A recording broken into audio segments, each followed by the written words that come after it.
back. Our next guest is in town this week as part of a project he calls Honor, Country, Sacrifice, which aims to share the stories of amazing Canadians that serve in the Canadian Forces. So let's say good morning to Trevor Godinho, who is in Halifax. Not your first time in the city. Welcome back, Trevor. It's one of my favorite cities in Canada. So thank you. It's been a nice warm welcome to come back. First thing you land, you grab a Guinness. But not your luggage. Not your luggage, not your luggage.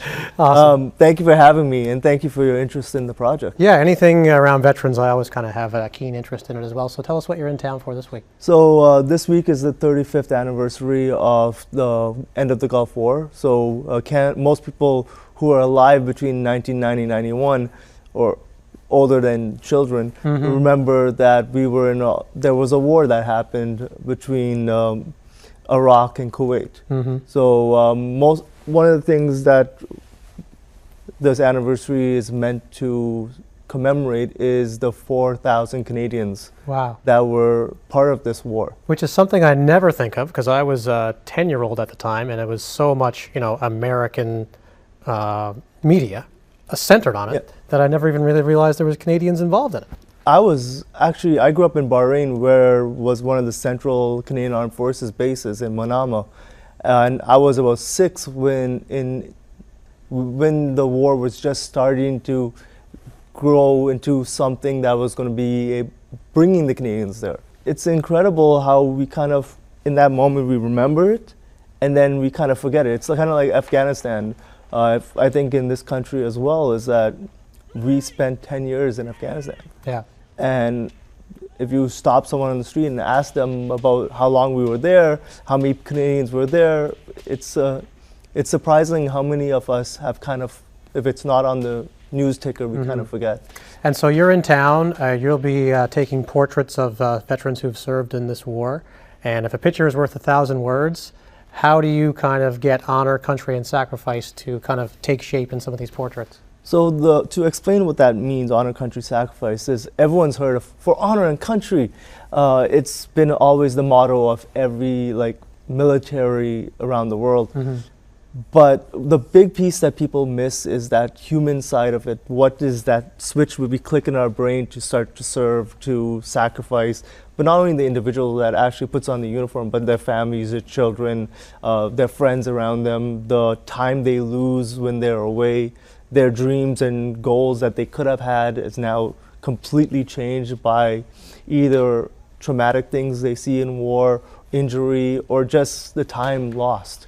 So when I spend time with veterans, or even actively serving CAF members, CAF is Canadian Armed Forces, is I try to understand who they are, not just their medals, not just the tours they've been on,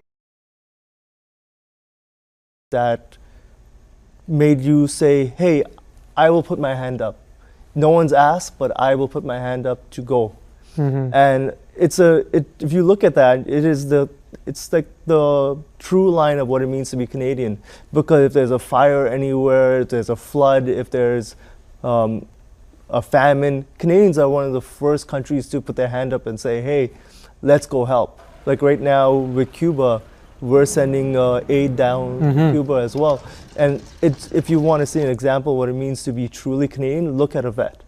Look at someone who's wearing a uniform, because they're the ones who do the hard things so we could do the easier things. So through the project, it's me understanding what that driving force is, and to understand how do they feel when they joined, and where do they feel they are now. And I think a lot of people, it helps you understand and empathize, but it also helps us understand who we are as people, as Canadians, as we could see ourselves through our vets, not only as people with uniform who are on this side of the wall, but realizing they're human just like us, with the same fears, same dreams, same goals. I've looked at some of the portraits that you sent. They're just fantastic, so you do great work. Thank you very much. Where can people find out more about the project and help out? So if you find your way to honorcountrysacrifice.com, just exactly how it's spelled, you in honor, because we're Canadian. You could find a way there. You could see the portraits. There's a link that you can actually hear in their actual voice. So I have veterans from World War II who are no longer with us, their last recorded stories.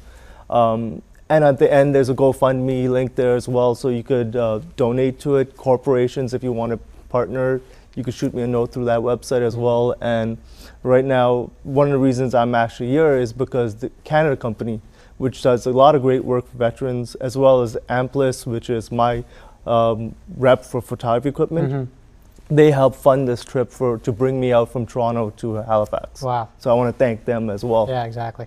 And of course, it goes without saying, but thanks to our veterans out there watching this morning, especially those who served in the Persian Gulf War on this 35th anniversary. Trevor Godinho does fantastic work taking portraits and telling their stories visually. Thanks so much for the time this morning. Thank you very much.